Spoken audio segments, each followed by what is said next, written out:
Andrésia Moura, estou como vice-presidente da comissão aqui de Poços de Caldas, Minas Gerais, e é um prazer para mim, uma honra para mim. A gente foi convidada, a nossa comissão foi convidada pela Juliana para fazer parte desse ciclo de palestras sobre direito sistêmico. Então, queria agradecer, na pessoa da Juliana, a comissão estadual. É muito importante esse momento, ainda mais com a Cornélia aqui. A Cornélia foi minha mestre, é minha mestre ainda, porque eu sempre aprendo com ela. Então, eu queria agradecer também o doutor Otacílio, que é nosso presidente aqui da subseção, e toda a parte de diretoria daqui, e aos nossos integrantes, que tem alguns, eu já vi alguns por aí, os integrantes da nossa comissão, e dizer que eu estou muito feliz. Vou apresentar a Cornélia, né? A gente vai falar sobre o tema o que importa mais no atendimento, a estratégia ou a pessoa. E é uma palestra, dizer que, para quem não viu o chamadinho, é uma palestra vivencial, uma palestra diferente, então vai ter um exercício aí no final, mais no final da palestra, então vai ser muito interessante. Então, é com grande honra que recebemos a Cornélia Bonenkamp, Master Trainer em Constelação Sistêmica Familiar Organizacional pelo InfoSion, da Alemanha, Master Trainer também em Programação Neurolinguística, há mais de 20 anos desenvolvendo trabalhos e estudos em relação ao pensamento sistêmico, coaching sistêmico e constelações. E hoje ela vai falar um pouquinho para a gente sobre pessoas e estratégias. Fique à vontade, Cornélia, a fala é sua. Ok, muito obrigada pelo convite. Estou feliz que estou com vocês aqui agora e espero que possa contribuir algo para vocês. E uma coisa que penso, se for possível, gostaria que vocês fiquem com vídeo também, porque se só vejo os nomes, aí penso quem está lá, quem não está lá, realmente, se é possível, vocês entrarem com vídeo, ficaria feliz. Ahá, já vejo Antônio, já vejo a Miriam, a Andressa, a Osmara, sim, e também a Cláudia, a Débora, a Flávia também, ou é só uma imagem? Flávia também, ótimo. Porque para mim, eu vou falar algo para vocês, o que para mim sempre importa também é a troca. Eu não me entendo como um professor, assim, agora que passa a informação para vocês todos captarem, não. Eu quero passar algo, quero que cada um conecta consigo mesmo, vê, faz sentido ou não, e se tem perguntas, por favor, façam, porque a partir das perguntas aprendemos mais. Porque quem pergunta quer colocar ou conectar com algo para a própria vida. Ok?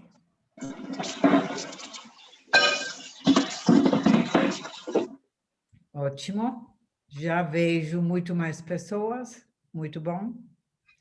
E, deixa-me ver. Página 2. Ok. Ok. Raquel, desculpa, professora, seu som está fazendo muito barulho. Se você puder desativar, agradeço. Obrigada. Ela já desativou, já desligou. Obrigada. Tá bom. Ok. Podemos imaginar. E, por favor, se eu falo algo que não faz sentido para você, pode falar. Sim? Sim?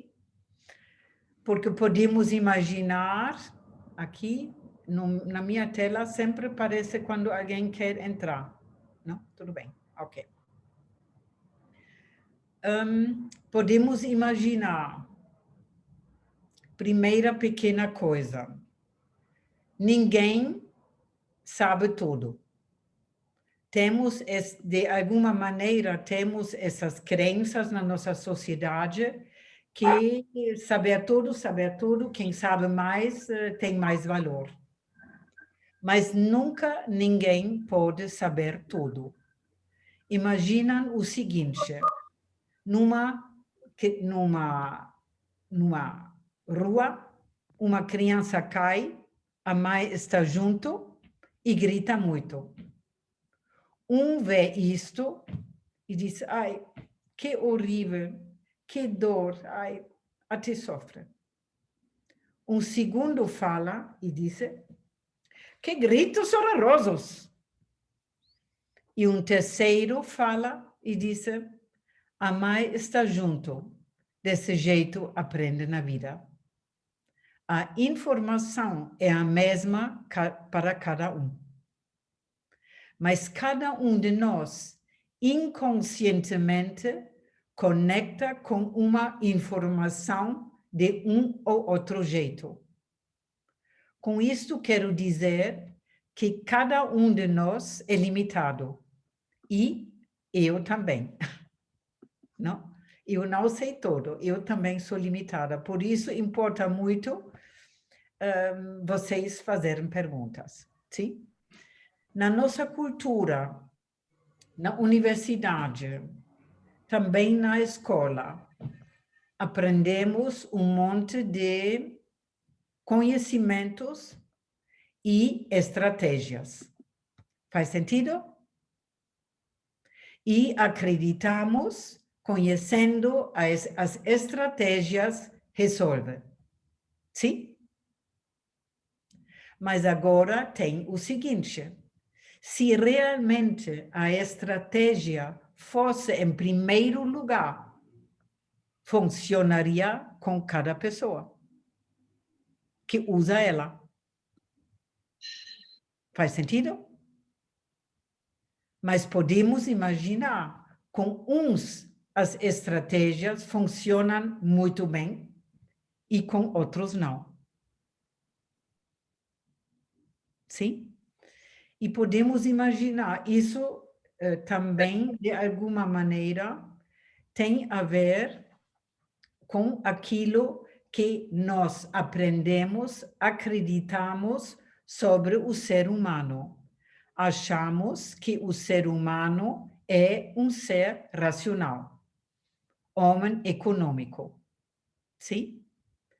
Mas quem ainda acredita isto é com os conhecimentos sobre o funcionamento do ser humano, bem no tempo sem celular. Porque hoje em dia sabemos que normalmente, como no exemplo que falei da criança que cai na rua, que nas nossas decisões, nas nossas percepções, estamos movimentados do nosso sistema límbico ou das informações, crenças, padrões gravados no nosso corpo. E dependendo do jeito que cada um está consigo mesmo, sabe lidar construtivamente com uma dificuldade ou não. Faz sentido? De alguma maneira, e de novo, falam, você é louca, podem falar. Podemos imaginar, na universidade, aprendemos um monte de estratégias, um monte de leis, e é isso que conta. Sim? Agora, imagina o seguinte, não, com isto, não é assim que cada advogado é do mesmo jeito a partir das aprendizagens. Cada um é diferente. E podemos imaginar um advogado, ou também podem imaginar um médico. No fundo, o conteúdo, as estratégias, a aprendizagem é o mesmo. Mas o que faz a grande diferença depois é a pessoa consegue conectar, entrar de verdade em contato com outro ou não. Faz sentido o que falo? Não? Imagina, você pode ter um advogado ou médico que você vem, qual é o problema, e aí é isso são as estratégias a fazer, pom, pom, pom, pom. Ou se vocês têm um advogado ou um médico que realmente se abre para você, que sente você, que dá um lugar para você, que realmente sabe ouvir você. Quem você gostaria? Aquele que se abre, que está bem consigo mesmo e se abre para você, ou só aquele que dá estratégia?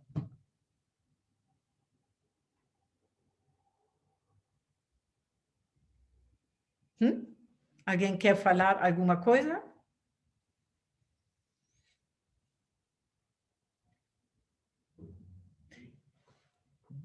E só talvez isso iniciando. Estratégia importa muito, é muito importante, mas muito mais importa a pessoa por trás. A pessoa por trás faz a diferença. Sim? Não sei como vocês, o que significa pensamento sistêmico para vocês. Alguém quer dizer o que significa para você? Alguém quer falar? Posso falar. Pensar sistemicamente, né? Pensamento sistêmico é olhar o ser humano, olhar as situações, o conflito até, como parte de algo, né? Nunca é o todo. Ele faz parte de um todo. Ele é apenas uma parte de algo muito maior. Obrigada. Mais alguém? Porque podemos imaginar agora a palavra sistêmico é bem na moda. Todo mundo usa agora sistêmico, sistêmico, sistêmico. Mas aí importa muito o que significa sistêmico. Matias Varga von Kibet, que trabalha ou iniciou as constelações estruturais, ele fala o seguinte: cada palavra que cabe numa caixa, normalmente entendemos o mesmo. Uma casa caberia numa caixa, um carro, uma cadeira, não? Uma taça de café. Entendemos a mesma coisa. Mas as palavras que não cabem numa caixa, normalmente todos entendem algo diferente. Tomam, por exemplo, a palavra mãe. Para pode ser que é a coisa mais maravilhosa, e para o outro é a coisa mais chata do mundo. Então, com as palavras que não cabem numa caixa, cada até inconscientemente conecta algo com da própria vida, experiências e crenças, que normalmente são diferentes dos outros. Sim? E podemos imaginar, no meu ver, importa muito ter clareza o que significa sistêmico. A maioria das pessoas, ou nos cursos, quando pergunto, dizem, sistêmico é incluir todo. E quando as pessoas falam incluir todo, o risco deles ficarem com o antigo pensamento linear, cartesiano, onde existe certo e errado, bom e mau. Faz sentido? Vou dar pequenos exemplos para explicar isso um pouquinho. Fica bem? Ok. Maria tem um novo forno. Ela coloca um pernil e deixa a porta aberta. Desgaste de energia. Maria, fecha a porta. E Maria fala, não vou fechar. E desse jeito, ela fica louca na minha mente em relação ao forno. Normalmente, a nossa comunicação funciona desse jeito. Faz sentido? Vemos algo, inconscientemente, fazemos até um bate-papo, e o que vemos cabe no nosso mundo ou não. Se cabe, tudo bem. Se não cabe, na maioria das vezes, excluímos. E com esse pensamento de certo e errado, bom e mal, tem altamente o risco de não entrar em contato com outro. Porque no exemplo da Maria que trouxe até agora, nem entrei de verdade em contato com ela, só quis que ela faz o que eu queria. Então, é um pensamento que somos educados, que realmente, no fundo, nos deixa mais e mais sozinhos. Sim? No pensamento sistêmico complexo, que ainda vou explicar bem melhor ainda depois, ausentamos certo e errado, bom e mal, quando se trata de relações entre seres vivos. O pensamento linear cartesiano, certo e errado, é totalmente adequado para máquinas. Vocês podem desarmar um carro em milhares de peças, armar de novo e o carro anda. Sim? Agora, corta ser humano ou uma árvore em milhares de peças e junta de novo. Funciona?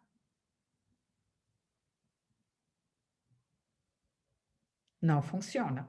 Então, para as relações entre seres vivos, no meu ver, precisamos um outro pensamento do que certo e errado, bom e mal. E ausentamos isso no pensamento sistêmico complexo e sempre fazemos a pergunta: o que faz a situação ser do jeito que ela é? No caso da Maria. Aí perguntaria: Maria, o que faz você não fechar o forno? Aí ela fala: olha, minha mãe não fechou, minha avó tampouco fechou, e desse jeito sai o pernil mais saboroso do mundo.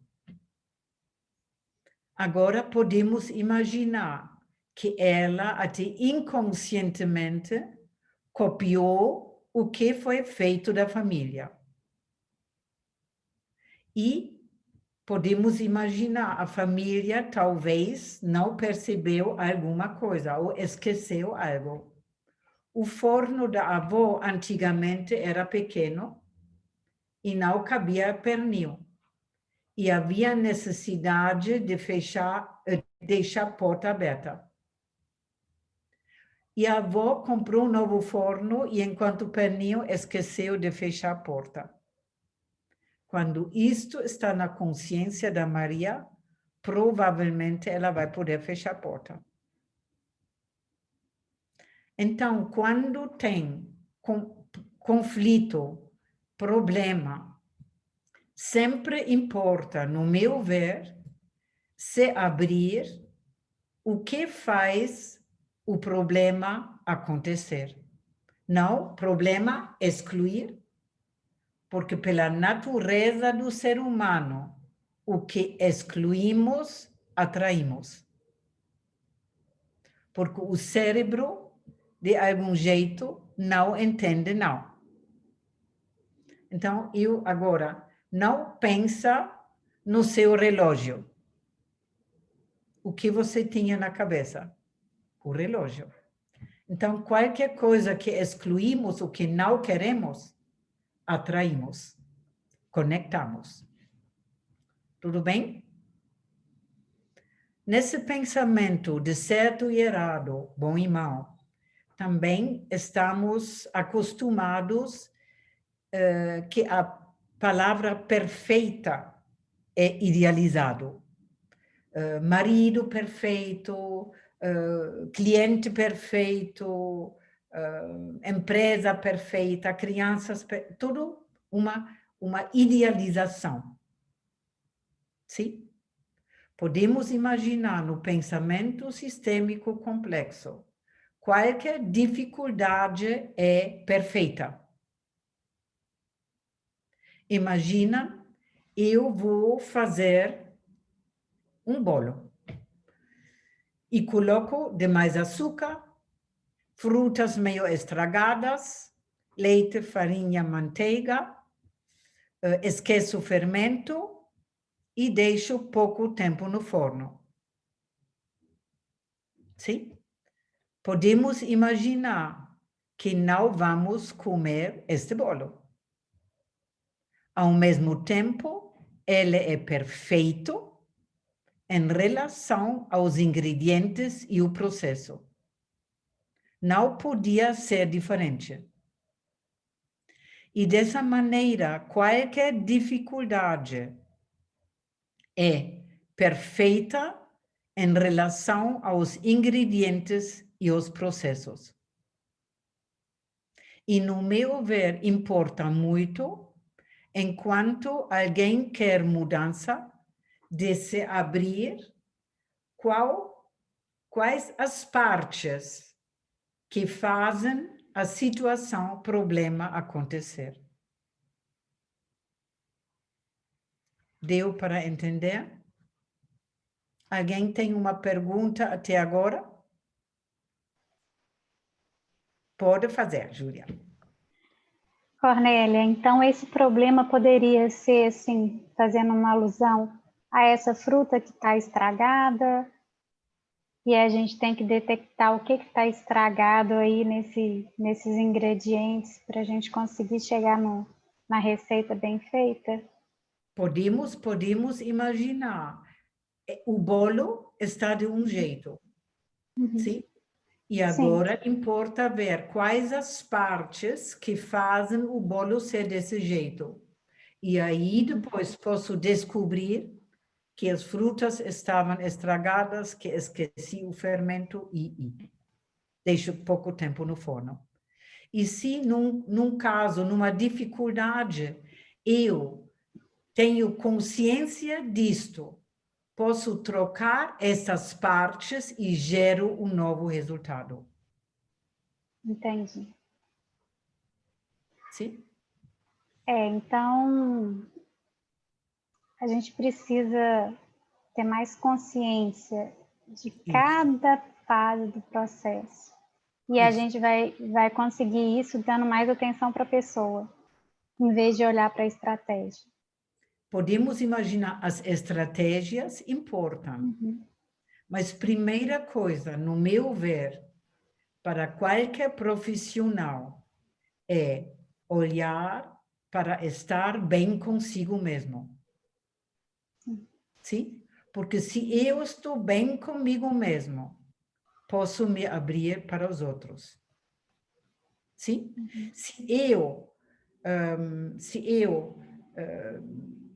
preciso ajudar os outros, e se eu ganho, me sinto forte na vida, ajudando os outros, preciso dos fracos e atraio os fracos para ajudar. Deu para entender? Então, isso não seria saudável, digamos assim?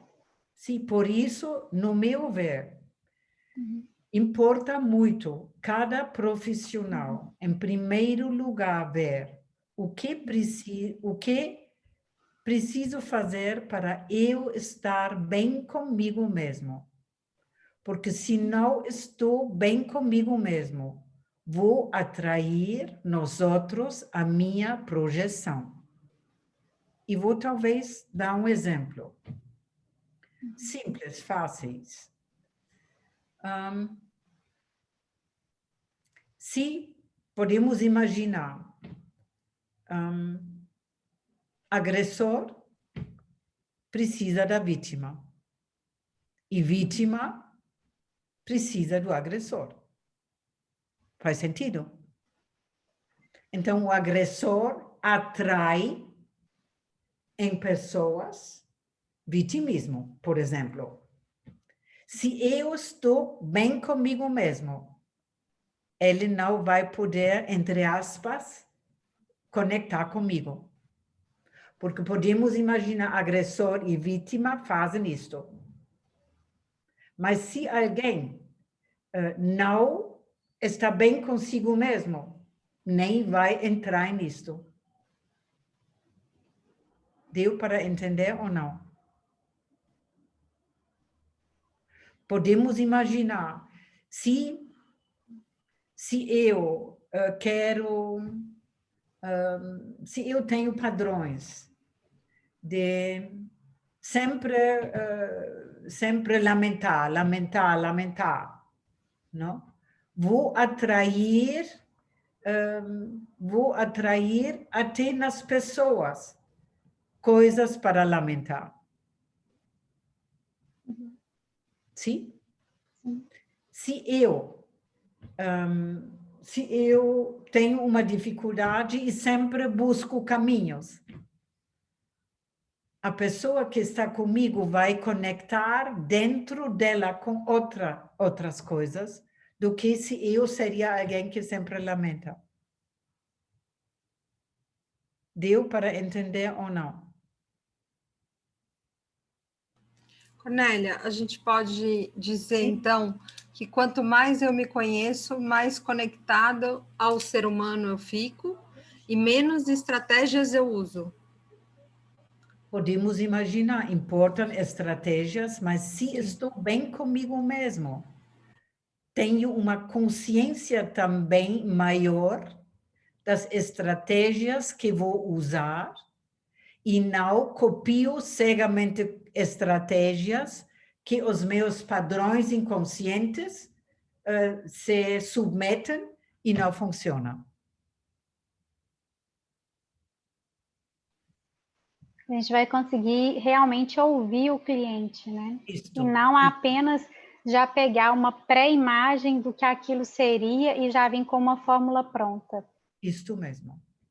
E podemos imaginar, e isso também. Então, em primeiro lugar, é cuidar do próprio bem-estar, porque aí estou aberta ou aberto para ouvir o outro.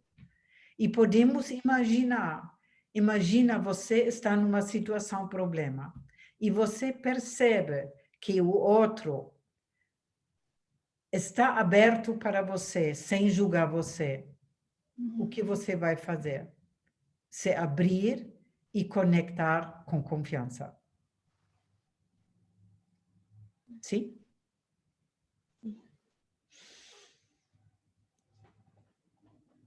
Então, importa muito, claro, em primeiro lugar, estar bem consigo mesmo. Claro, precisamos conhecer as estratégias e os caminhos.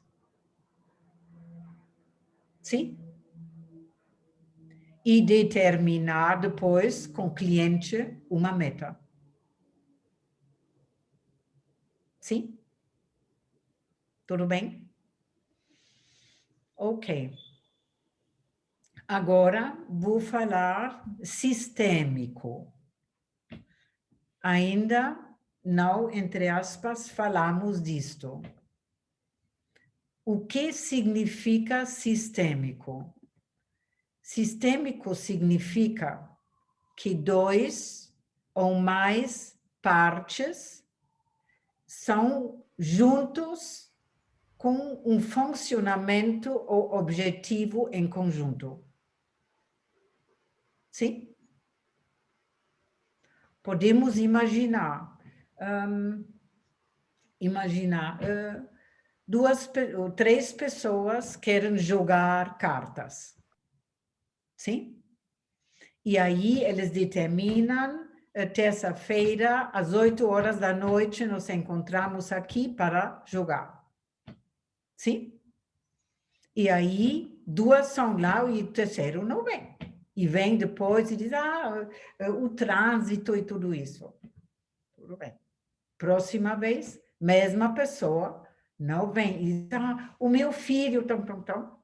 E podemos imaginar que os três tiveram um objetivo e um funcionamento em conjunto em relação a jogar cartas. Sim? Mas fiz uma coisa que não deu e eles terminam esse sistema. Deu para entender? Sempre pergunto também, o que importa mais para o jogo de futebol? O jogador ou as regras do jogo? Quero que vocês me falem o que importa mais.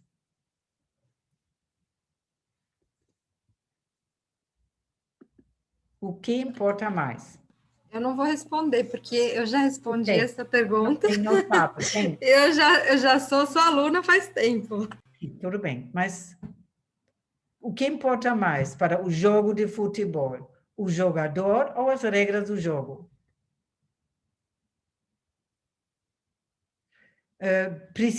Quem fala precisa liberar o microfone lá embaixo. Eu acho que é o jogador. Ok, obrigada. Mais um. Fala. Andressa? Eu acredito que são as regras, porque sem as regras não teria como fluir o jogo, né? Poderiam acontecer situações que gerariam machucados, abusos. Obrigada. Mais um? Eu também acredito que sejam as regras, também, embora não sejam complementares. Ok. Então, eu vou dizer, a maioria das pessoas fala o jogador. E podemos imaginar, na nossa cultura também, sempre visamos e culpamos pessoas. Sim? Mas eu digo, são as regras do jogo. Qual é o meu motivo? Sem jogador de bola, não tem jogo de futebol. Mas com jogador de bola, poderia ser voleibol, basquetebol, handball. E um jogador, no jogo de futebol, que decide jogar com a mão, o juiz vai tirar fora. Então, as regras do jogo, como, entre aspas, as regras nessas três que combinaram jogar cartas, determinam o conjunto. As regras do jogo movimentam normalmente, inconscientemente as pessoas.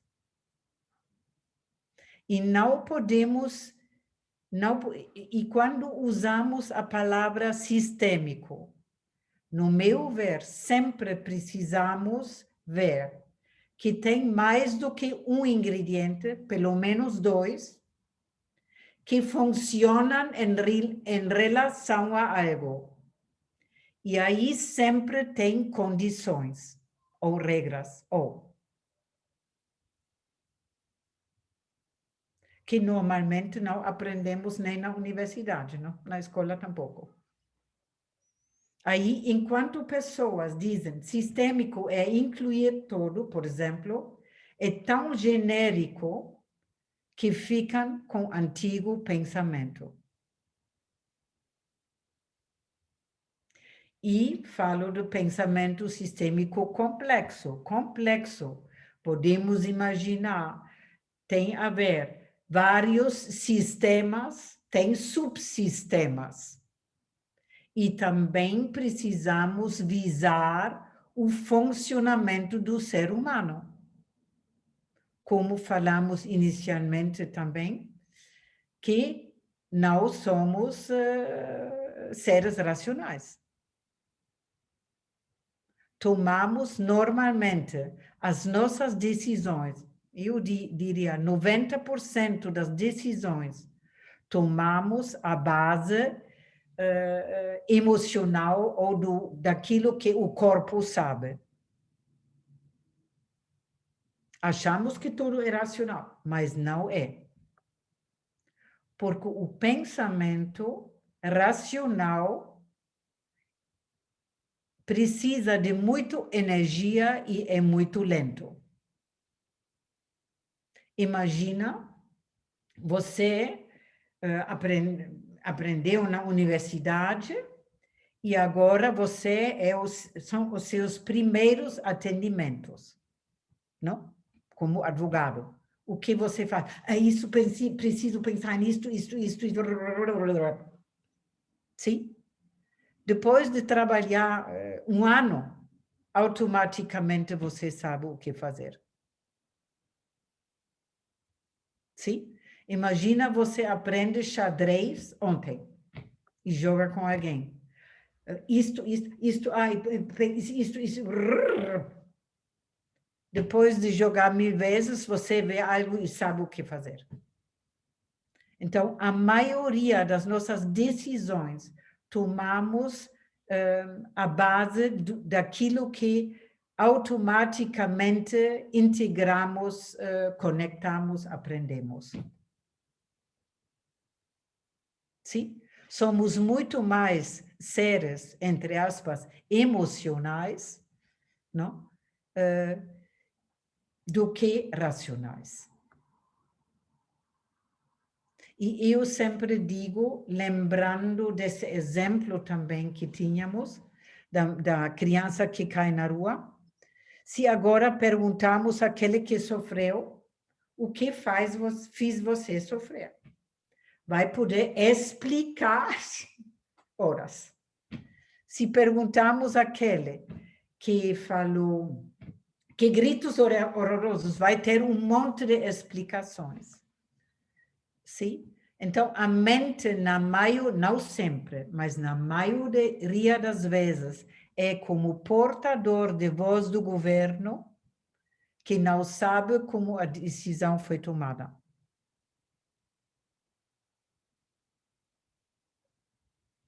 Tudo bem?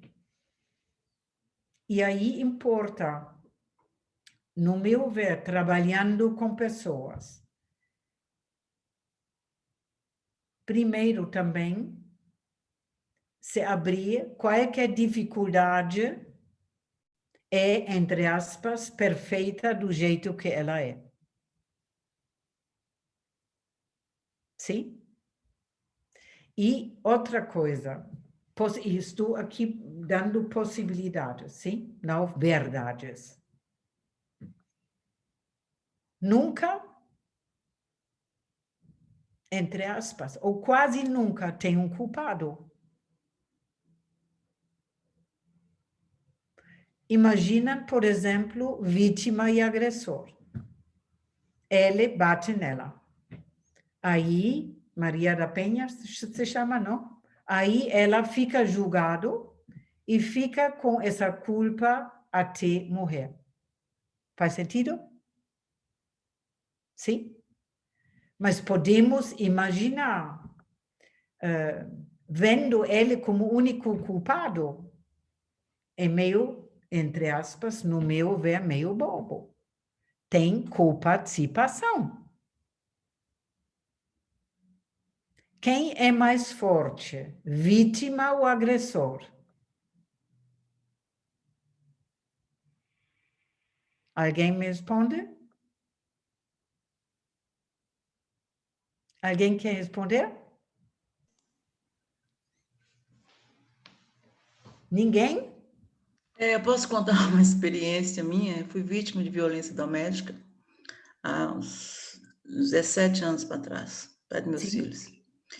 E, inclusive, quando eu estava grávida do meu segundo filho, sim, eu estive, né, sendo acompanhada de uma psiquiatra. inclusive tinha tomado antidepressivo, era uma vida nada interessante, né? Depois que a menina nasceu, que eu fui procurar psiquiatra de novo, ela falou comigo que não me atenderia mais, porque eu teria que sair, que eu sabia qual que era o meu problema, né? Qual que era a minha dificuldade, que eu estava vivendo com uma pessoa que era agressor, né? Com agressor. Então, como quem disse, se eu continuasse, não adiantaria nada eu tomar o remédio. Aí, depois de 2 anos, eu consegui separar, né? E essa questão da violência doméstica é muito forte para mim, né? Às vezes, quando eu acho que eu já superei, né, assim, a questão, eu desabo. Eu participei de um evento na UAB antes da pandemia, e foi assim, é impressionante como é que o relato foi exatamente o que eu vivi. Eu só continuei, né, na palestra até o final, meu marido estava comigo, né, outra pessoa, e a coisa me segurou, mas eu desabei, né? Então, realmente, aí quando eu estou numa situação complicada, eu lembro dessa médica, né? Se a gente permanece, se a gente sabe qual que é a fruta estragada, né? E permanece ali, a gente está perpetuando aquele problema, vamos dizer assim. Isto, isto podemos imaginar. E lembra também, Maria, não falo verdade, só falo uma possibilidade, não? Podemos imaginar, se, por exemplo, homem ou mulher bate no outro, posso tomar uma atitude, posso sair.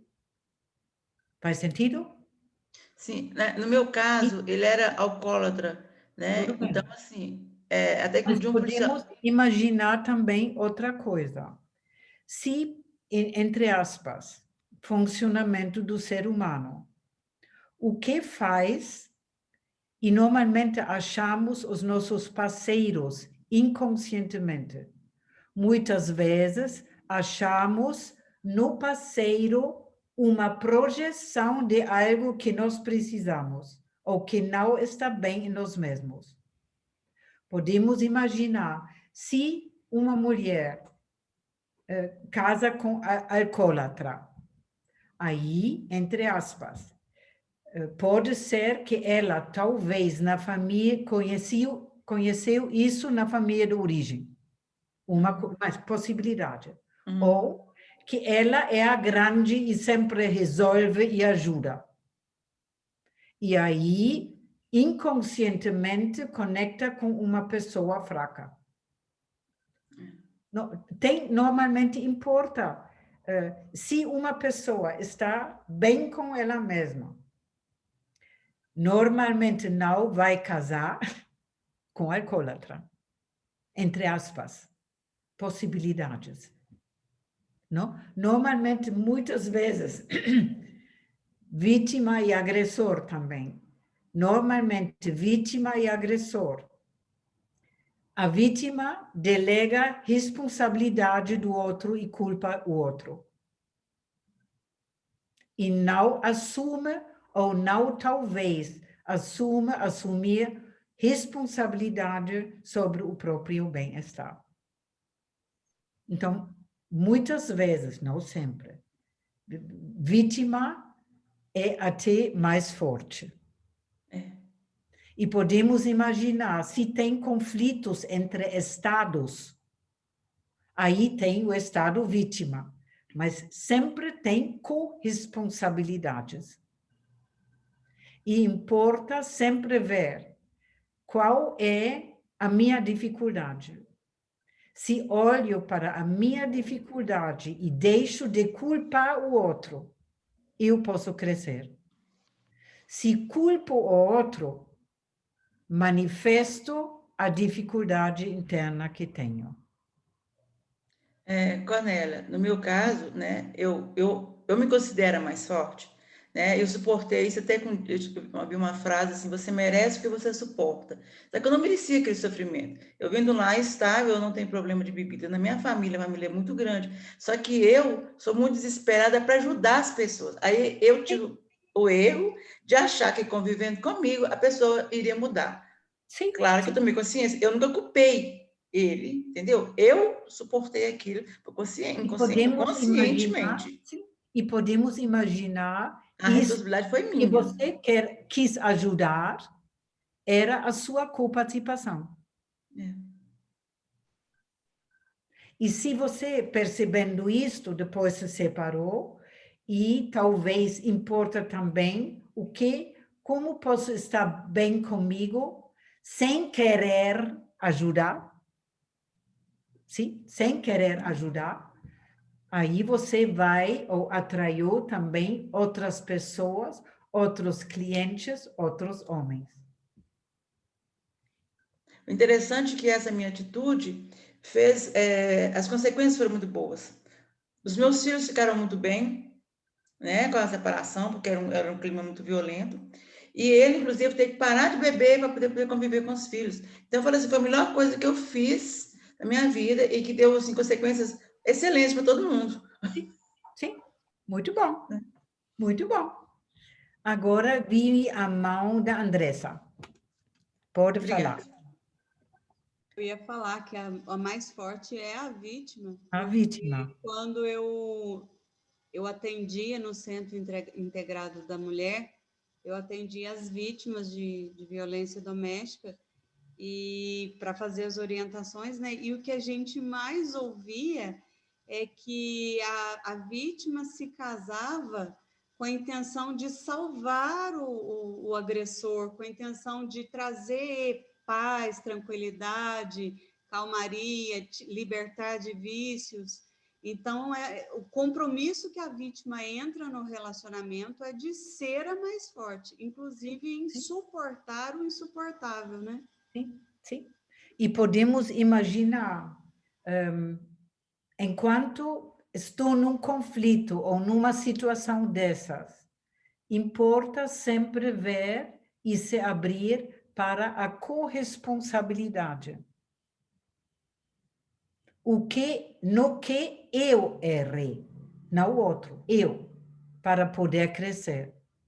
Podemos imaginar no modelo que vítima é a bonzinha, não, vítima é a bonzinha, o agressor, a agressora é o ruim, e eles têm filhos. E se a vítima não muda, o risco de os filhos inconscientemente copiaram e equilibraram o padrão na família e virar vítima e agressor é alto.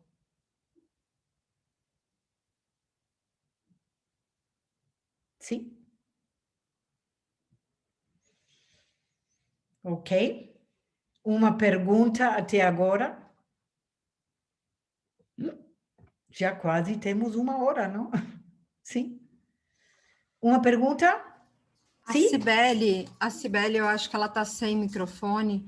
Ela perguntou: a partir do momento que percebemos como podemos mudar? Por exemplo, quando percebo que quero sempre ajudar e atraio pessoas problemáticas, esse papel de salvador é bem comum em nós mulheres. Ok. O que fazer? Primeira coisa, podemos imaginar, como falei no início, todos nós somos inconscientemente movimentados pelos padrões, sim? Ou pelas crenças que normalmente aprendemos no contexto familiar ou social, sim? Sim? Dessa maneira, eu diria, lembram dessas 3 pessoas que sofreu quando a criança caiu, que sofreu, ou que gritos. Cada um de nós tem uma secretária interna que manda em nós o jeito de captar informações.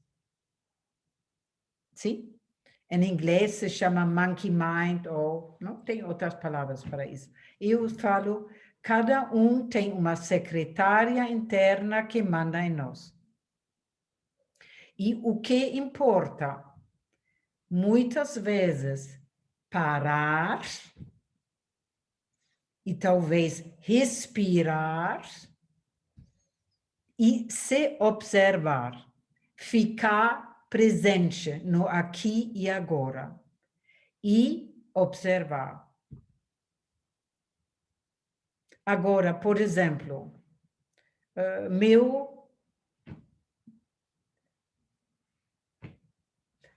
de novo, assim, quero ajudar e a pessoa não quer, parar e respirar.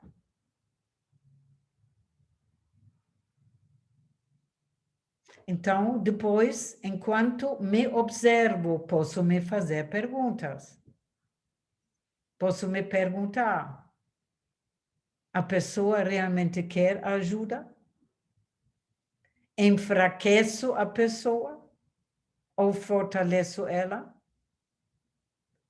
Quem precisa mais de ajudar? Eu? Aprendi isto inconscientemente na família?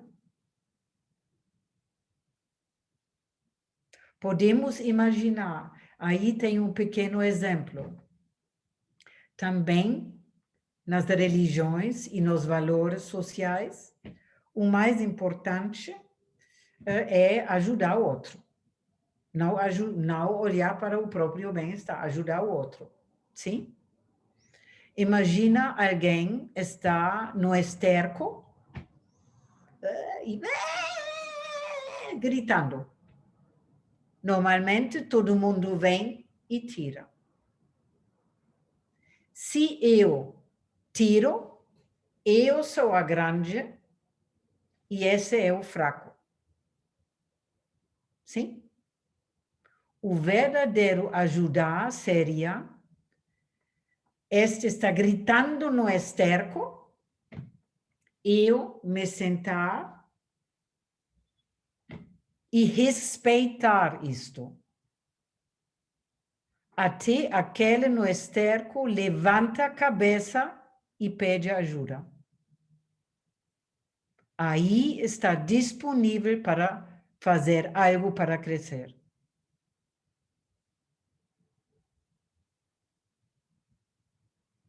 Sim? Importa muito aprender, cada um de nós, aprender de realmente de parar várias vezes, respirar fundo, observar a respiração. Se observamos a respiração no corpo, os pensamentos nos movimentam. Porque muitas vezes, nos pensamentos, somos no passado, ou no futuro, ou não sei por onde estamos. Mas não estamos no aqui e agora. E importa, no meu ver, aprender, cada um de nós, de realmente de ter momentos de parar, ver o que está, o aqui e agora, e a partir disso também posso observar a mim e fazer perguntas.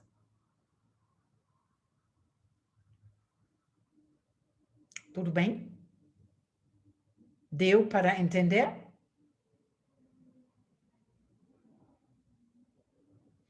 Alguém tem uma pergunta? Boa noite. Antônio, Boa noite, falou. Antônio. Tudo bem? Sim. Boa noite a todos e a todas. Poderíamos dizer que, dentro do exposto, o comportamento do indivíduo pode ser afirmado pela ciência, o que se chama de neurônios espelhos? Sim, sim. Seria isso? Podemos, neurônios espelhos, podemos imaginar, por exemplo, imagina que tem, não sei, tem um evento de Dalai Lama, sim? Sim. E aí todo mundo entra no evento e conecta com algo dentro de si mesmo que normalmente não conectou. Sim? Isso também é explicação por neurônio espelhos. Sim. Uhum. Ou imagina você tem um cliente e você seria internamente. Esse cliente precisa fazer isso. E não conecta de verdade com ele, está mais com você mesmo aí o risco dele não entrar com você é alto. Mas se você se abre para respeitar ele do jeito que é, com a questão dele, ele conecta com outras coisas dentro dele mesmo. Ok. Seria também dentro do raciocínio de Rupert Sheldrake, que ele propôs a hipótese do campo mórfico. Nessa estrutura do campo mórfico, de tempo e espaço, que molda o comportamento de todo o sistema no material, não é isso? Olha, não sei, aí podemos imaginar campo mórfico e não cabe numa caixa, cada um talvez entenda ou interpreta do outro jeito. Podemos imaginar assim, de que jeito falaria eu? Tem um campo informacional. De que jeito? A física quântica fala isto. Todos nós somos feitos de célula e as coisas são feitas de moléculas. Sim? Todas as células têm átomo. Correto. Todo átomo tem núcleo e elétron. Núcleo e elétron é massa que podemos medir na balança. Sim? Ok. Agora, se imaginamos numa célula de hidrogênio, que é dentro e fora de nós, sim? Hidrogênio, sim? Que o núcleo fosse como 18 centímetros. Aí os elétrons seriam 10 quilômetros afastados. Com isso, quero dizer, no átomo tem um espaço enorme que os físicos chamam de vácuo. E neste vácuo tem energia e informação. Podemos imaginar, teoreticamente, poderíamos conectar com qualquer informação.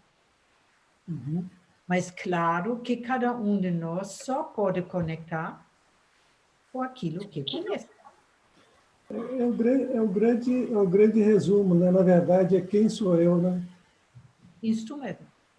E isso também fala que somos limitados. Se eu agora vou continuar auf Deutsch sprechen, wird mich wahrscheinlich keiner verstehen. Die Information ist im Feld. Se eu continuo falando alemão, normalmente a maioria não me entende, mas a informação está presente. Mas o que não conheço, não sei conectar. Mas se eu sentir o que você está expressando, eu vou conseguir compreender. Sim, não? E podemos imaginar que normalmente, a partir dos nossos padrões, conectamos com umas informações e com outras não. E, claro, eu não posso fazer uma cirurgia ou resolver um caso pela lei brasileiro, porque não sei observar as leis ou os passos da operação. Ao mesmo tempo, a informação está no campo informacional.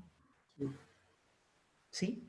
E tem uma coisa também, tem campo mórfico, enquanto informação é densa ou muito pensado, normalmente as pessoas conectam mais fácil.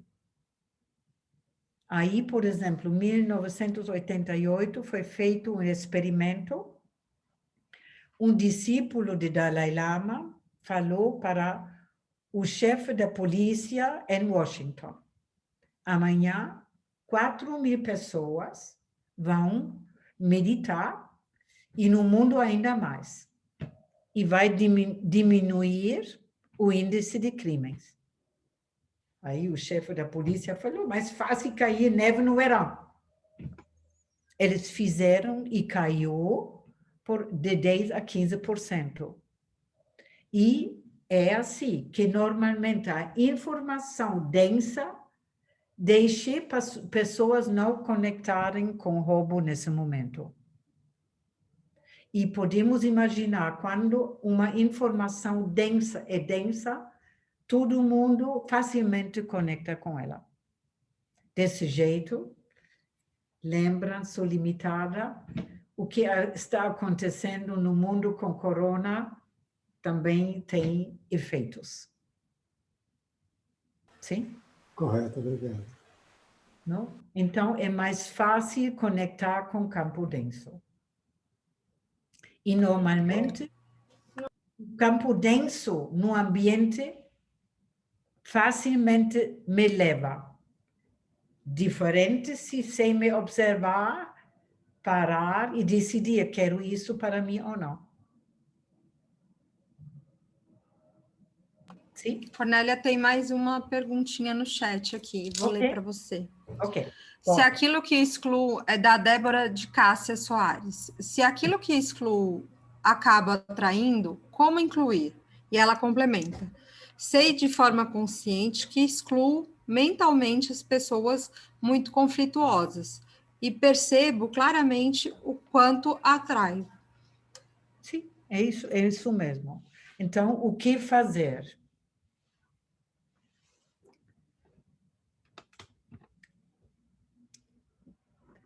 Tem várias, podemos imaginar, tem várias coisas. Quando atrai conflito, não sei, possibilidade, fico com muita raiva. Pode ser, não sei, vou dar exemplos, não conheço a pessoa, não? E podemos imaginar, a raiva é um sentimento que nos conecta muito com força vital. Se fosse assim.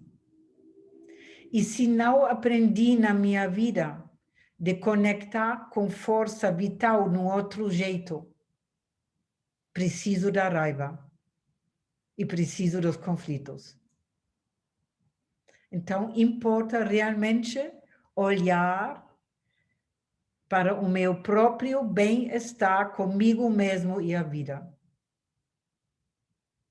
Porque qualquer conflito ou qualquer dificuldade que temos é totalmente perfeita em relação a ingredientes.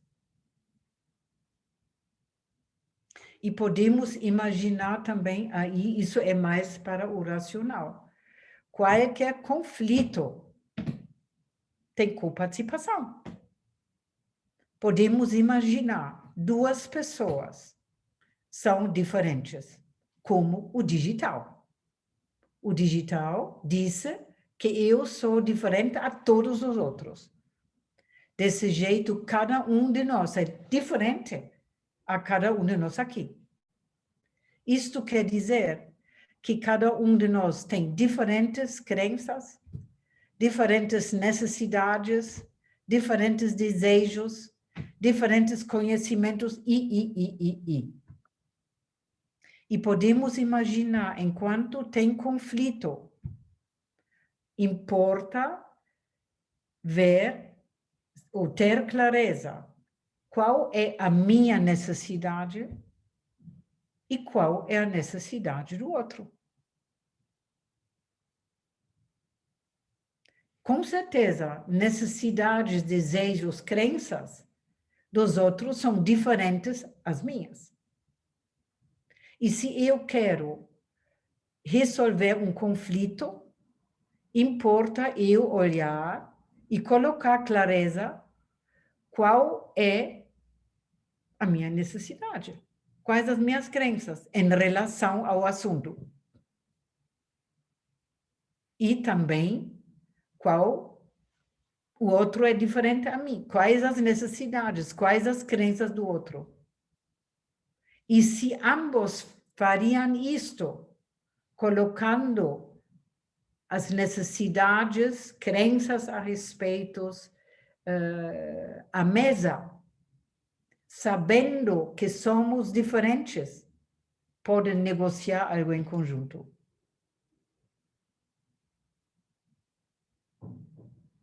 Não sei, Débora, se respondi alguma coisa.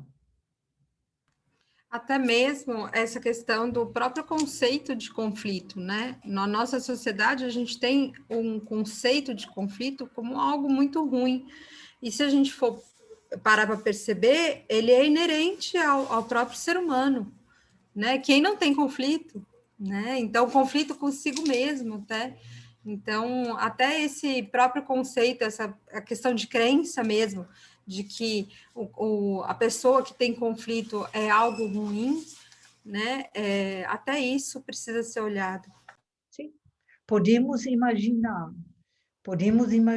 Eu sempre digo, e posso errar, bicho, ser humano. Somos iguais aos bichos, fazendo as coisas no automatismo. E o que queremos é a zona do conforto. E na zona do conforto, normalmente não crescemos.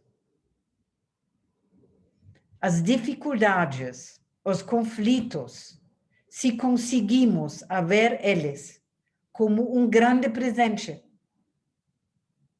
deixar no prato de ouro, ver quais os ingredientes, depois, consciente disso, trocar ingredientes, geramos novos resultados e crescemos. Os conflitos, as dificuldades, problemas, mexem em nós e nos deixam crescer. A Débora respondeu que foi muito produtivo e ela fica agradecida.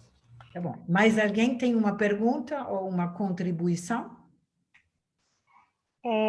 Na mediação, hoje já é trabalhado esse novo conceito de conflito, de que o conflito ele não deve ser afastado, ele não deve ser ocultado, que ele deve ser trazido, né? Trazido luz para esse conflito, por ser uma oportunidade de crescimento, onde as partes se conhecem e podem ali, né, melhorar o relacionamento. Podemos imaginar se um casal se separa e um culpa o outro, não?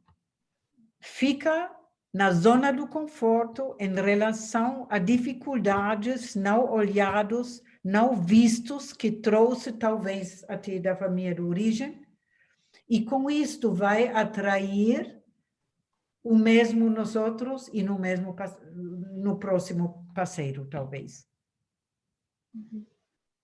E podemos imaginar aí, mas aí eu digo, isso não se aprende na imprensa, na televisão, na escola, na universidade, não? Todos somos diferentes. E importa, por exemplo, o casamento é uma construção, não é da natureza. Existe 5.000 anos. Sim? Se desde o início ambos sabem que são diferentes, que têm diferentes necessidades e podem realmente, cada um dar espaço para o outro e talvez fazer algo para o outro que nunca faria e vice-versa. Aí construem algo em conjunto.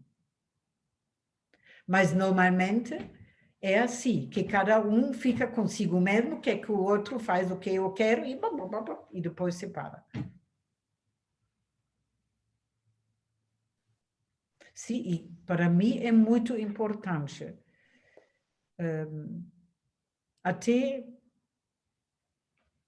ajudar a população a tomar dificuldades como presentes para crescer. E conflitos. Importa aprender, ver o outro, ter clareza sobre si mesmo, ver o outro. Aí podemos negociar algo. Porque é uma ilusão total que o outro é como eu.